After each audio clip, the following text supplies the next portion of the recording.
The house lights dimmed, and the roar of the crowd swelled like thunder. It was a sold-out night in Las Vegas, another iconic performance in Elvis Presley's glittering comeback era.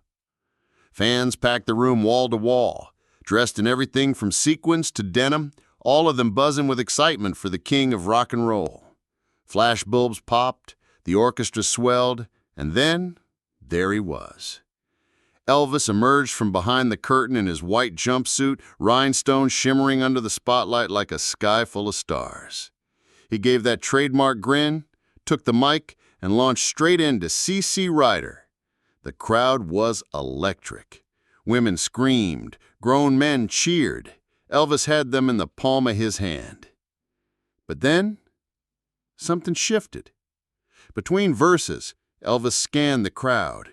His eyes moved deliberately, searching, and for just a moment, his smile faded. He paused. Not long enough for most to notice, but enough for those paying attention to sense that something had caught his eye. Something wasn't sitting right with him. He continued the set, song after song, always the showman. But between numbers, he kept glancing toward one side of the audience. A subtle furrow of the brow, a flicker of thought, a weight in the air and no one could quite put their finger on. Backstage, crew members exchanged puzzled looks. Was he distracted? Was something wrong? To the audience, it was just another legendary Elvis performance. But to him, it was more than that. Because somewhere, in the shadows of that room, sat a man the rest of the crowd had overlooked. A man in a faded military jacket, sitting quietly, hands folded in his lap. No cheers, no selfies, just silence. And Elvis noticed. In a world that moves too fast to care, Elvis Presley, a global superstar, was about to do something few ever dared. He was about to stop the show. Not for himself, not for fame, but for someone everyone else had chosen to ignore. What happened next would stun the audience and leave an entire room on its feet. The music faded into applause and Elvis stepped back from the microphone. For a moment, he just stood there, quiet, still, scanning the crowd. Then, without warning, he raised his hand and motioned for the band to hold off on the next number. The room fell silent. Murmurs rose from the audience. People looked around, unsure of what was happening. Elvis Presley, the man known for high energy and unshakable rhythm, was standing perfectly still, eyes locked on something in the crowd. Then he spoke. "Folks," he said, his southern drawl softened and serious, "I need to do something real quick. Hope y'all don't mind." Nobody knew what to expect. Some leaned forward in curiosity. Others glanced around in confusion. But Elvis didn't wait for permission. He set his mic down gently, stepped away from center stage, and walked straight into the crowd. Security scrambled. Stagehands looked at each other in disbelief. Elvis never did this, never broke script, never walked off stage mid-show. But tonight, something deeper had taken hold of him. As he moved down the aisle, the crowd parted like the Red Sea, and then everyone saw who he was walking to. An elderly man sat in the fourth row, alone, wearing a worn army jacket with a few faded medals pinned to the chest. His hands trembled slightly in his lap, eyes wide in disbelief as Elvis Presley, the Elvis Presley, stopped directly in front of him. Elvis didn't say anything right away. He reached out, took his hand, and gave it a firm shake. "Sir," he said, voice thick with emotion, "I saw you sitting here tonight, and I couldn't let this show go on without thanking you." The crowd, stunned into silence just moments ago, erupted into applause. But Elvis wasn't finished. He leaned in and whispered something to the man, something no one else could hear. The veteran's eyes welled up, and he nodded slowly. Then Elvis helped him to his feet, turned back to the stage, and arm around the man's shoulder, walked him toward the spotlight. It was no longer a concert. It was a tribute. Elvis turned back to the mic, gently guiding the man to stand beside him. "This man right here," Elvis said, put his life on the line so the rest of us could have nights like this, so we could sing and laugh and be free. And in that moment, under the glow of stage lights, with thousands watching, Elvis did something few superstars ever dared. He gave the stage away. The spotlight wasn't on Elvis anymore. It was on the veteran. Awkward, stunned, emotional, standing center stage in front of thousands. His posture was stiff, as if unsure whether to smile, salute, or simply cry. The years had weighed heavy on him, his body slow, his hands weathered, but his presence, suddenly, it was commanding. Elvis stood beside him, one hand still gently resting on his shoulder. He didn't say another word. He didn't need to. The crowd rose to their feet, one by one in waves, first a small cluster, then the entire front section, and then all the way to the back of the room. Everyone stood. The applause thundered. Not the kind of wild screaming reserved for a chart-topping hit, but something deeper, something filled with respect, with honor. People clapped, yes, but many wiped tears from their eyes, too. It wasn't just a thank you for one man. It was a collective recognition of something we too often forget in the rush of entertainment and celebrity: sacrifice, service, quiet dignity. Backstage, even Elvis's band stood. The drummer removed his hat. The brass section placed their instruments down. One backup singer was seen wiping her eyes behind the curtain. Elvis didn't perform during that moment. He just stood silently with the man, letting the veteran soak in something long overdue. For many in that room, it was the first time they'd truly seen someone in uniform be treated more than a shadow. For the veteran, it was perhaps the first time in years that he had felt truly seen. After a full minute, Elvis finally took the mic again, but this time his voice cracked ever so slightly. "We owe everything to men like this," he said, placing his heart over his heart.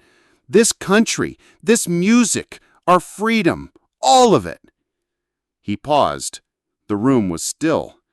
"And if tonight meant anything, let it be that we never forget who made it possible." The veteran bowed his head, visibly moved. Elvis gave him a final nod, then escorted him gently back to his seat. The spotlight dimmed, the band picked up once more, and the show continued. But everyone knew it wasn't the same show anymore. Something sacred had happened, something real, and no one would forget it. The arena was holding its breath. The band had stopped. The lights dimmed just slightly as Elvis took a few steps toward the edge of the stage. For a moment, it seemed like no one understood what was happening. People looked at each other confused. Was something wrong with the sound system? Was Elvis about to walk off stage? But then he spoke. Not into the mic, not to the band, not to the roaring crowd. He spoke to one man sitting in the third row. A man whose head was slightly bowed, unsure of how to react to this sudden shift in attention. "You served this country, and tonight we're not going one step further until you're properly thanked." You could feel the ripple move through the crowd. People turned toward the man in question, a gray-haired veteran with a cap that quietly read, "Vietnam Vet." A few in the crowd had glanced at him earlier and moved on. A few had probably even ignored him completely. But now all eyes were on him because Elvis had seen him. That moment, so simple and yet so powerful, shifted the entire energy of the room. The crowd erupted, not with the same wild cheers they gave for Suspicious Minds or Can't Help But Fall in Love, but something deeper: respect. People stood up, applauded, some even saluted. And the veteran? His face flushed, not from embarrassment, but from something else: recognition. He stood slowly, awkwardly, as if unsure whether he was supposed to. And Elvis extended his hand. I sing a lot of songs, Elvis continued, finally raising the mic. But none of those songs mean anything if we forget the people who give us the right to sing them. For a man so often remembered for his rhinestone jumpsuits and swiveling hips, it was moments like this that revealed who Elvis really was underneath it all.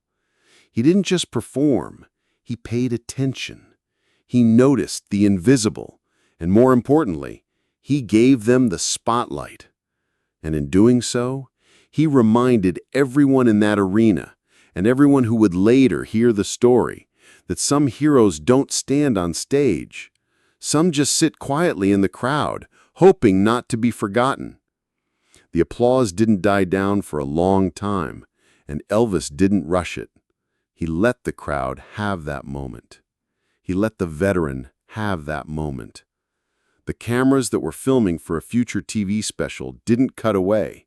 In fact, they zoomed in.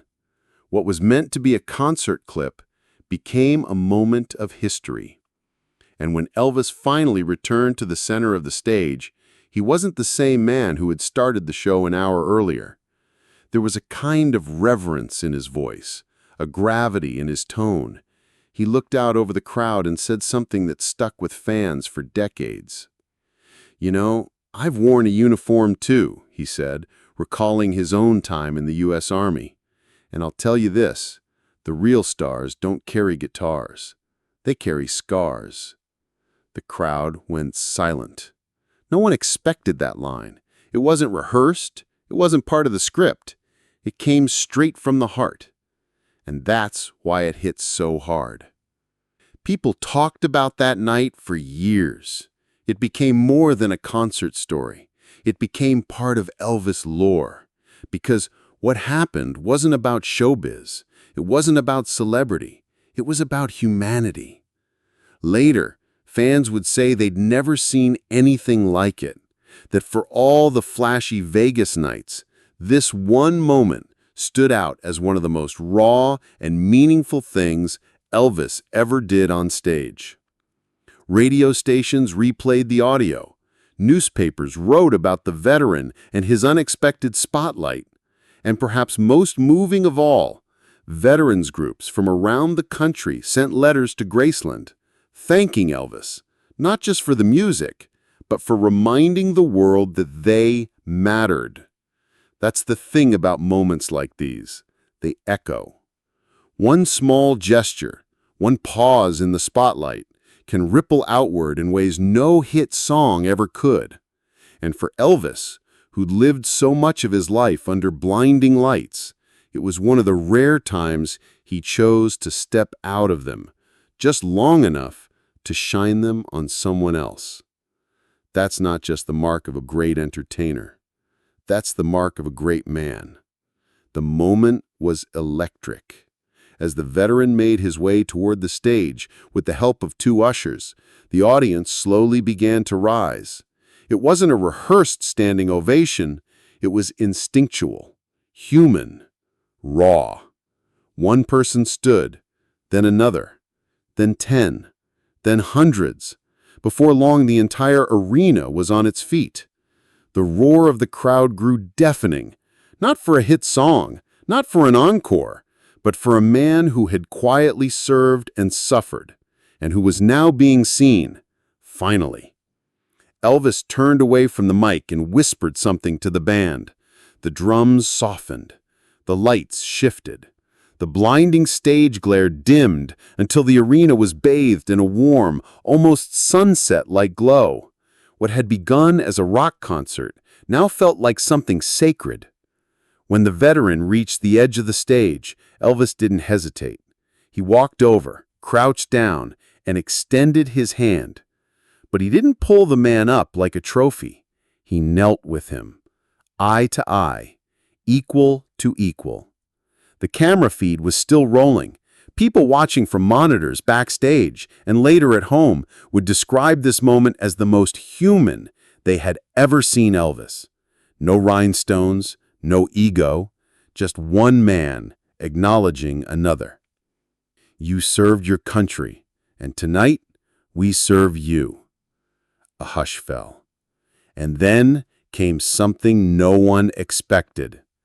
Elvis asked the band to play an American trilogy, but not as a performance, as a dedication. As the opening notes rang out, soft, spiritual, haunting, Elvis helped the veteran to a seat placed beside him on stage. Not behind him, beside him.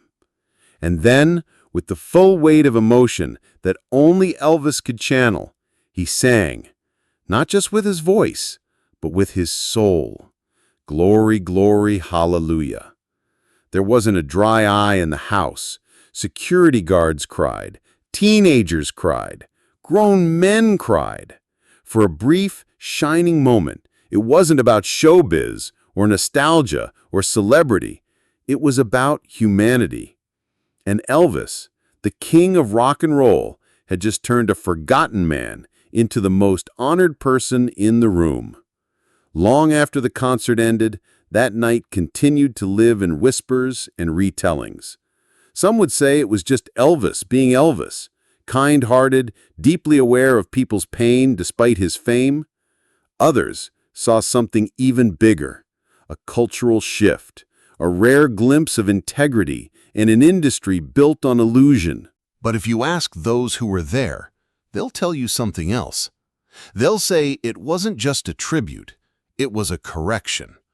A long overdue recognition of someone who had given more than most and received less than deserved. And it mattered. Because in that moment, people weren't just cheering for a veteran, they were confronting something in themselves. The discomfort of looking away, of ignoring what's inconvenient or hard to face. And through Elvis, they were given a model for how to do better, how to see someone, really see them. The story made headlines the next day.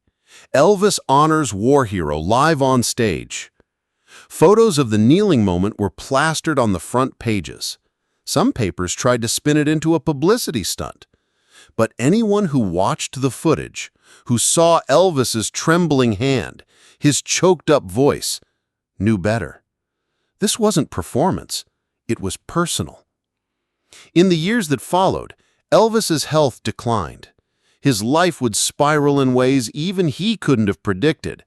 But to the veteran and his family, that night became a kind of anchor, a story told at birthdays and holidays, a moment when the world paused to care.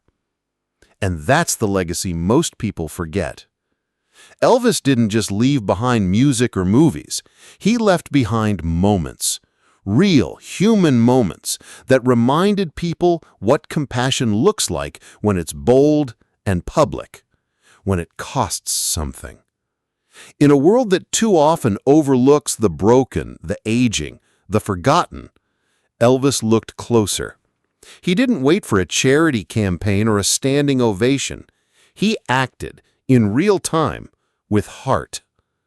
And that's what makes that night unforgettable. Not because of the song or the fame, but because one man, flawed, famous, fading, used his spotlight to shine on someone else. That moment matters because it tells us no one is invisible, not if we choose to see. And sometimes it takes a king to remind the world of someone else's worth. There's something timeless about the way Elvis handled that moment. It wasn't rehearsed. It wasn't done for cameras or applause. It came from somewhere deeper, a place of gratitude, humility, and respect.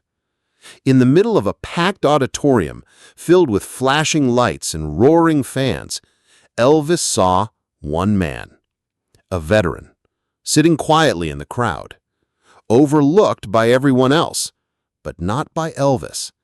And in that instant, Elvis reminded us all of something we too often forget.